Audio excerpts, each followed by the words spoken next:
speak about stewardship of resources. And actually, I was supposed to speak on that topic last semester, but because of my travels, I was not able to do that. So I'll do my best to cover this topic, which is I'm passionate about because of a few things that the Lord has taught me over time, and I believe that as we go through, the Lord will speak to us. Let's begin with prayer.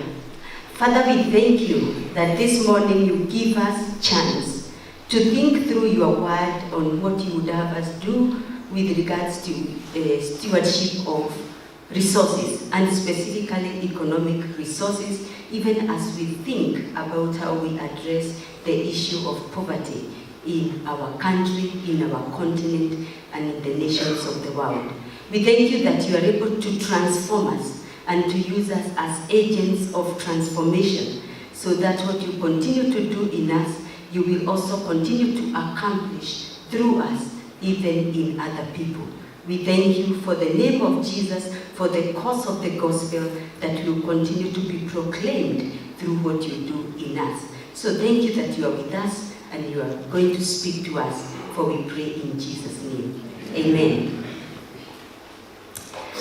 So when we look at the definition of a steward from Merriam-Webster Dictionary, it has two levels of meanings, and one has to do with office or duties or obligations that are given to a person who is a steward.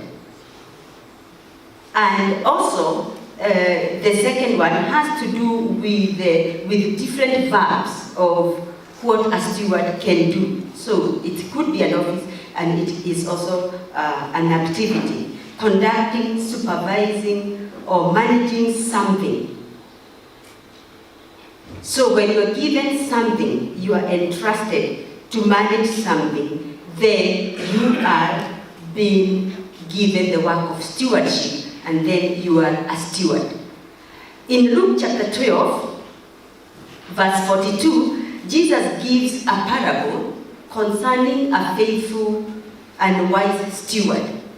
I won't read it all, but you know, in verse 42 and verse 43, it begins by saying, the Lord answered, who then is a faithful and wise manager, so other versions will say wise steward, whom the master puts in charge of his servants to give them food allowance at their proper time. It will be good for that servant whom the master finds doing so when he returns.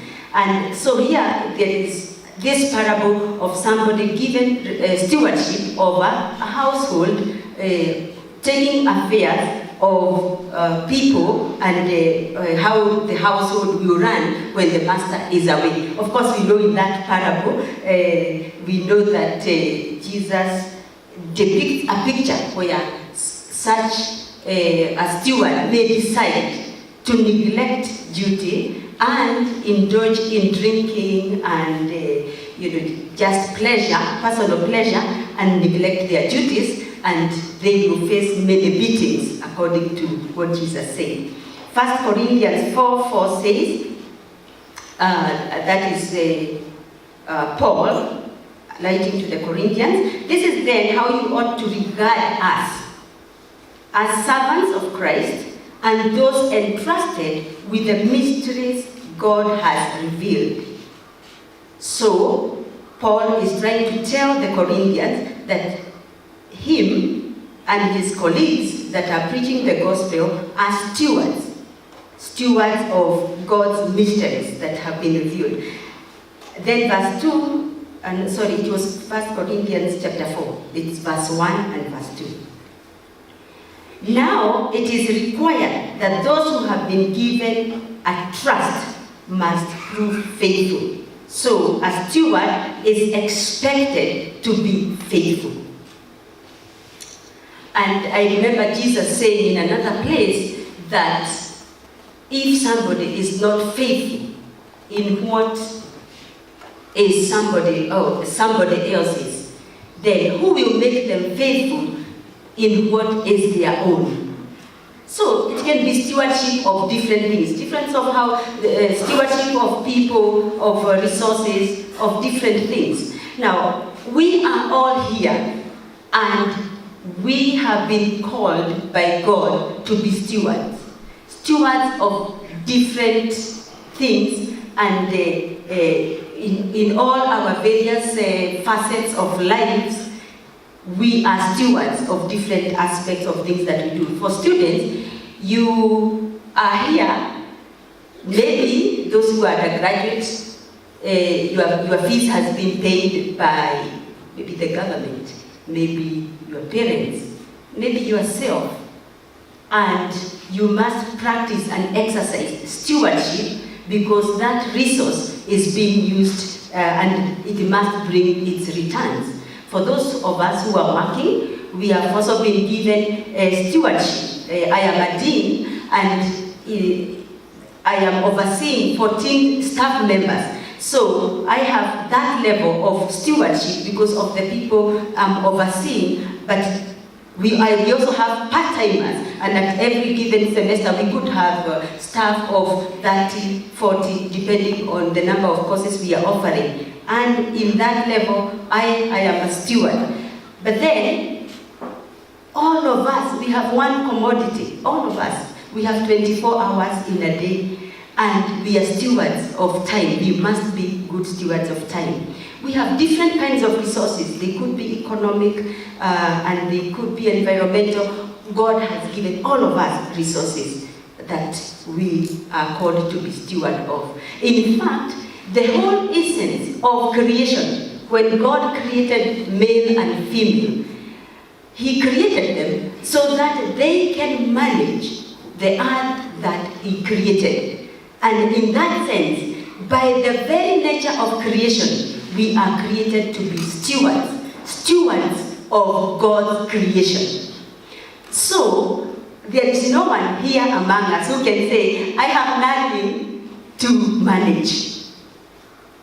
We are all managers, and we do not need actually to have a title, either in an office, called manager, because by our very creation, we are managers, or we are created to be managers. So it is unfortunate that sometimes we actually need to be policed by other people, to be supervised, to be managed, when we all have been created to be managers.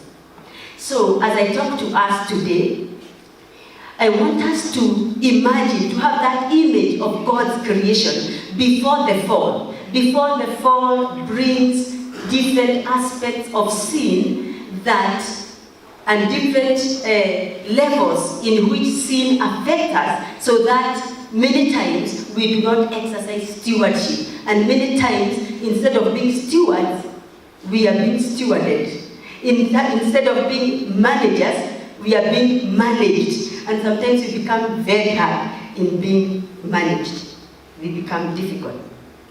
So today, I want us to talk about the stewardship of economic resources, financial resources, economic resources, whatever you would call, but it has something to do with the wealth.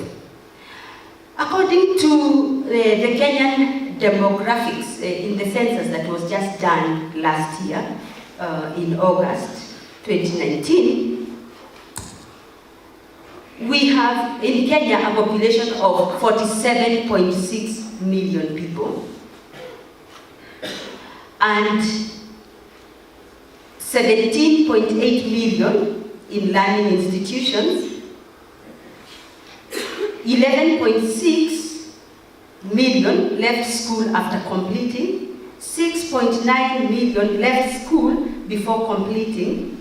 Now, of course, they have not yet come up with the details so that we can be able to do detailed analysis. So when it is completion of school, it is not clear whether it is completion of primary school or completion of secondary school or whatever. But 7.1 million never in school, 10 million were attending primary school, that is by last year, and the demographics continue to where we come now to those who are in tertiary education, university education, 471,000. So you can actually see our demographics, the people here, we are the cream of society. Very few that manage to get to university. But total persons with university education were 1.3 million. You can see the pyramid, yeah? The people with university education, you can see the pyramid, majority of the people are down here. So I'm talking to people who have privileges, privileged by God. And therefore, in addition to being born and created to be managers, God has also invested in us through different ways, parents, friends, government, whichever way you have found yourself to be here, God has invested heavily in us to be on top of the pyramid, of the educational pyramid. And we know that in many cases, that also corresponds to economic growth. There is a relationship between education and economic ability. And so, we are called to be stewards. And as stewards, there are a few things that I want us to think about together. And allow me not to talk about these other demographics, about the male and the female, and their activities according to those demographics. It will be sent, the slides will be sent and you can be able to read. But Kenya ranks as 29 in terms of populations, the most populous nations of the world.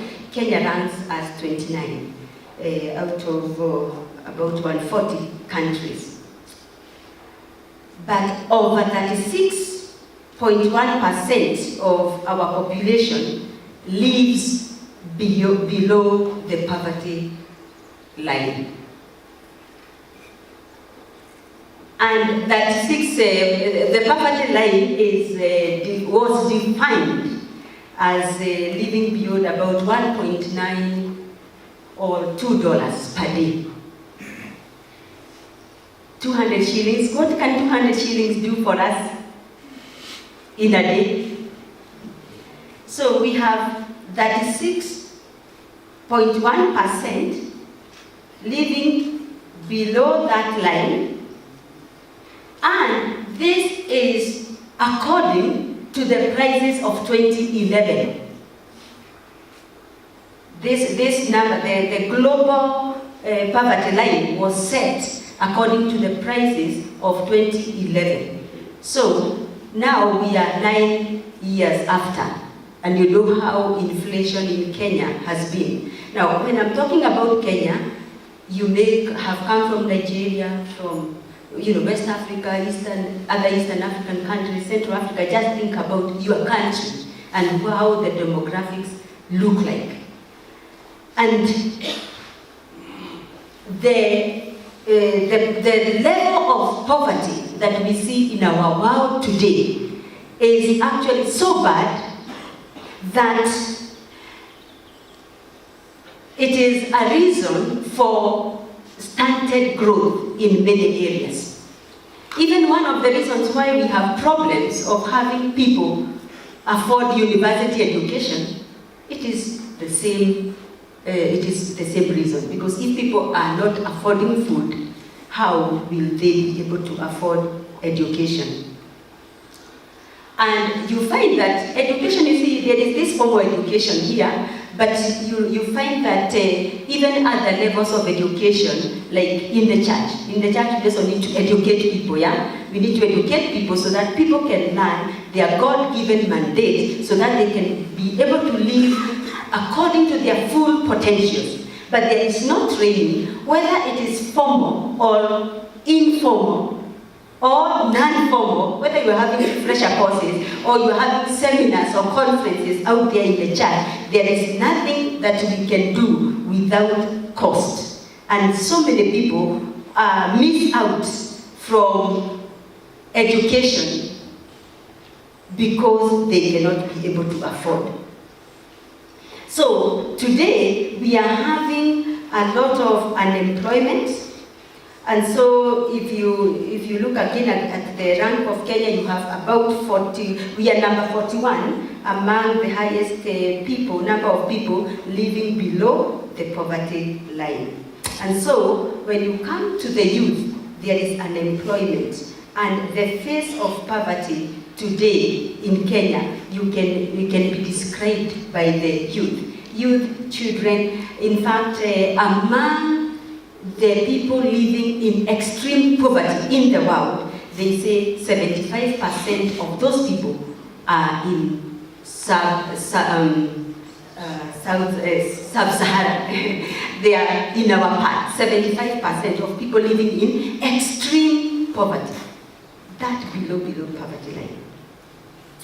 So what can we do? Is there something that we can do? What can we do to empower generations so that we see our children getting lifted up from the situations that they are in and we find ourselves in? Because if we are where we are, what about generations to come? Jacqueline said, we have over 20 children. Yes, we have 2 biological children, and then God called us to begin a children's home in 2005. And so we have 20 children that live with us here at AIU because 16 of them are students here at AIU and the others are at Karen Christian and also Karen Technical College, but we do have another 65 in the children's home, which is in Gom. I have a book which is in the library called Against All Odds, so you can read that story. But I also have some copies here, and you can be able to read my story, the story of how God led us to begin that. And because they are students here, they are required to do internship, of course, before they graduate. I didn't know the level of unemployment and how bad it is now until I began to have those needing to do internship. Because for a long time we knew after graduation you will still get a job, maybe a year, maybe 2 years, maybe 3 years if it is very bad. Then those days you could get internship even with a little stipend. Then now it has it came to a point you can get internship but with no stipend. But what now amazes me is that you can actually be available for internship, but no one wants you and you don't need any coin. You are ready to support yourself to get to the workplace, but you are not getting any opportunity. Things are very bad when it comes to employment and things like that. So what would God have us know from His Word? Allow me to say, yes, I believe we can do something about it if we understand and embrace God's truth in dealing with poverty, unemployment, and the related. But that we can also bring change if we empower people by modeling God's Word. And also, if we can allow people to understand the methods that we are using, the motivations that we have, and the actions that we take to get out of poverty, those things can help us achieve a lot. Allow me to read Deuteronomy chapter 6. Let me read verse 10. When the Lord your God brings you into the land He swore to your fathers, to Abraham, Isaac, and Jacob to give you, a land with large flourishing cities you did not build, houses filled with all kinds of good things you did not provide, wells you did not dig, vineyards and olive groves you did not plant. When you eat, then when you eat and are satisfied, be careful that you do not forget the Lord who brought you out of Egypt, out of the land of slavery. I feel that this is a call for many of us who are working, and even for those of us who are training to be working, that we should not forget where the Lord has taken us from. I know that we are not the Israelites being given Canaan and all the vineyards and all that, but in many ways as believers, we have a journey. We have come from far. Many of us have powerful testimonies of where God has brought us from. And we should not forget, just like he told the Israelites, we should not forget where we are coming from. Therefore, they were given instructions. After they had come from Canaan and when they got into Mount Sinai, they had to stop almost for over a year to be instructed on how they were to live in the land they were going to.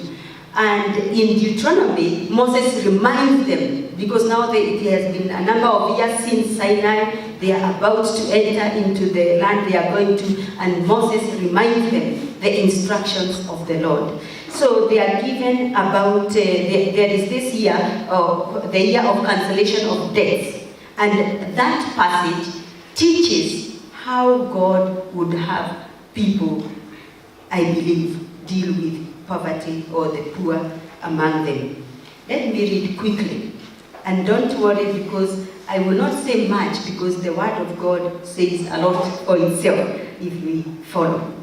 However, there should be no poor among you. For in the land the Lord God is giving you to possess as your inheritance, he will richly bless you, if only you fully obey the Lord your God and are careful to follow these commands I'm giving you today. For the Lord your God will bless you as he promised, and you will lend to many nations, but will borrow from none. You will rule over many nations, but none will rule over you. If there is a poor man among your brothers in any of the towns of the land that the Lord your God is giving you, do not be hard-hearted or tight-fisted toward your poor brother. Rather, be open-handed and freely lend him whatever he needs. Be careful not to harbor this wicked thought. The seventh year, the year for cancelling debts is near, so that you do not show ill will toward your needy brother and give him nothing. Then he may appeal to the Lord against you, and you will be found guilty of sin. Give generously to him, and do so without a grudging heart. Then, because of this, the Lord God will bless you in all your work and in everything you put your hand into. There will always be poor people in the land. Therefore, I command you to be open-handed towards your brothers and toward the poor and needy in your land. If a fellow Hebrew, a man or a woman, sells himself to you and serves you 6 years, in the 7th year you must let him go. And when you release him, do not send him away empty-handed. Supply him liberally from your flock, from your threshing floor, from your winepress. Give to him as the Lord your God has blessed you. Remember that you were slaves in Egypt, and the Lord God redeemed you. That's why I give you this command today. God, according to what he wanted to see in Israel, which I believe Israel, his instructions to Israel is depict his heart for all nations. Because he is taking this nation and he is teaching them certain things, and he wants the whole world to know this is God. These are his commands, and this is how he wants people to live. There should be no poor people. This was the will of God, and it is not wishful thinking. It was based on God's promise to bless them. The only condition they were given, total obedience to God's word. And therefore, the instruction of the Lord is that he will bless. And therefore, if he will bless, why then not become a blessing? But then, God also talks about if there is a poor person among you. If there is a poor person among you. And then later he says, there will always be poor among you. Why? Because that can bring poverty. But what I see is that God was never talking about poverty as a description for some people, like generation after generation, they are poor. They are poor, their children are poor, their children after them are poor, and they are poor. I think by all implications when I read, God refers to what I would call situational poverty. And there are many reasons why people would be poor. For example, natural calamities. What about being orphaned, being widowed? It could bring situations of poverty. Losing something. You even lose a crop, like in their farming practice as a main way of resources. They could lose. So, because already by the time they were going to Canaan, the fall had come. There are many reasons why people could be poor. But then that is why God doesn't want that to be a permanent condition for those people. God wants the people to get out of poverty. But how will they get out of poverty? Because He commands the community to be generous to the poor and to give not grudgingly. That is according to verse 10. And then also because God has promised to bless the work of their hands. So, giving to the poor is based on the premise that God has blessed His people. And also, giving to the poor results to blessings. There is a verse that actually says, when you give to the poor, you lend to the Lord. Can you imagine lending to the Lord? And can God be a debtor of any persons? No. It just means that as we do that, then God also continues to bless and to bless. Let's not allow generation after generation to be poor. So, what principles can we learn from what is implied within that scripture, and also if you look at the whole Bible? Principles of stewardship of resources. I think three things are important. One, they were going there, and the first thing they were to do was to own. They were to inherit, they were to be allocated land. So they were to own. So one principle of stewardship, when if we are going to manage and to thrive economically, is to actually grow towards ownership, own legitimately.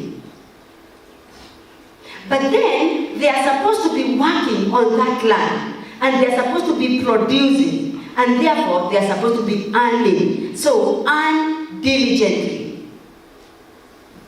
But then now, when it comes to using, they are supposed to be using for themselves, and they are also supposed to be giving. So there is also an aspect of spending. So spend prudently.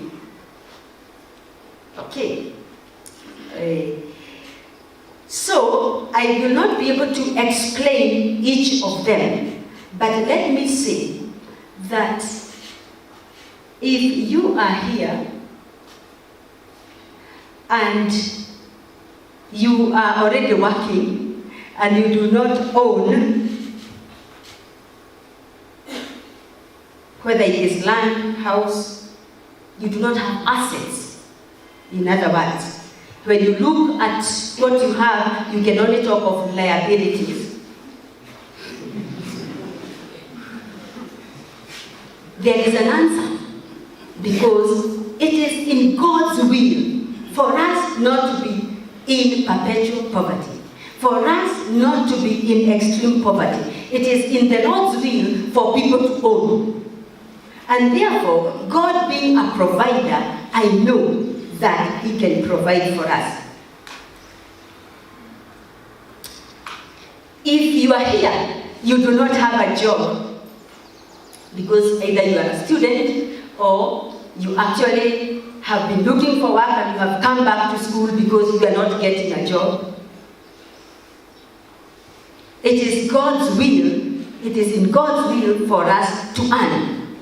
So we need to earn diligently. And when it comes to spend, we need to spend wisely. Let me just allow me to because I was thinking I had to be very focused in terms of owning.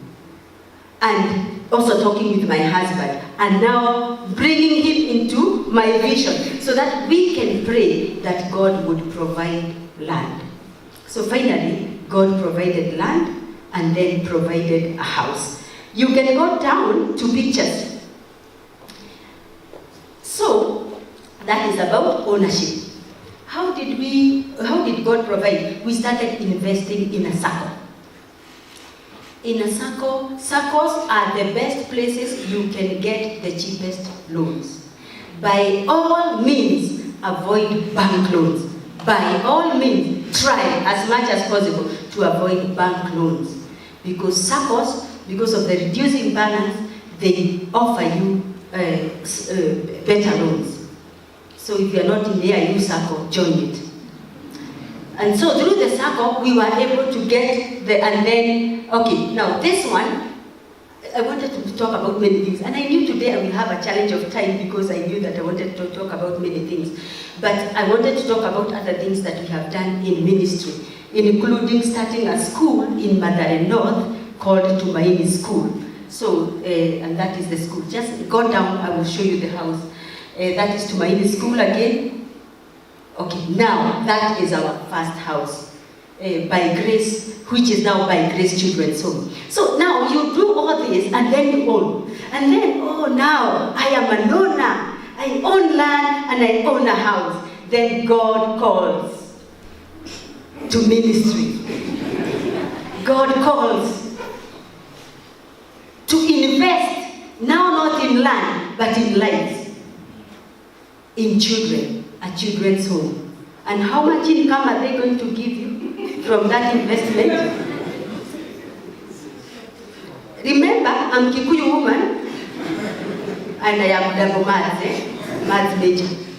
So I'm calculating and looking at how many years it will take to raise these children. But I'm also calculating, this house will be done paying in 3 years. In 3 years, we can take and build another next to it and rent it out. And in another 3 years, we can buy another land and now begin not just renting out, but even selling some of the houses. By the time I am 49, today I'm 49, I would be a millionaire. Because my mathematics were accurate and I could see. By the time of 49, I would be ready to retire, not to be employed. Yeah? Now I'm here employed. It is part of the cost that I had to count, but to invest in life. But what am I trying to say? It gives me a lot of joy that I didn't grow vertically to be a millionaire here without understanding the issues. You know, it is possible to have been talking about my poverty historically because of where I grew up. So because of that, there are many things that we have tried to do. Yeah, because now, when you have now children like that, you have to do different things that can bring income. So we try different kinds of businesses, and in that, the children also learned. We have Chris who does better lands. If you want, you get time to come to our house, you can see the landscaping that has been done by Chris. So that is a learning opportunity. Give me a handbag there. A handbag there. There is Peter, who is also here, who does these kinds of things. There is Evelyn, who does this kind of things. I have a women group which does these kinds of things. So, in other words, and then here at AIU, I have to apply the same entrepreneurial kind of thinking to think of how my salary must be earned by me, so that I am paid, okay? In other words, I'm trying to say, we need to own legitimately, we need to earn diligently, and then we need to spend prudently. And spending prudently, we can talk about that later, but may the Lord bless us as God uses us to transform us.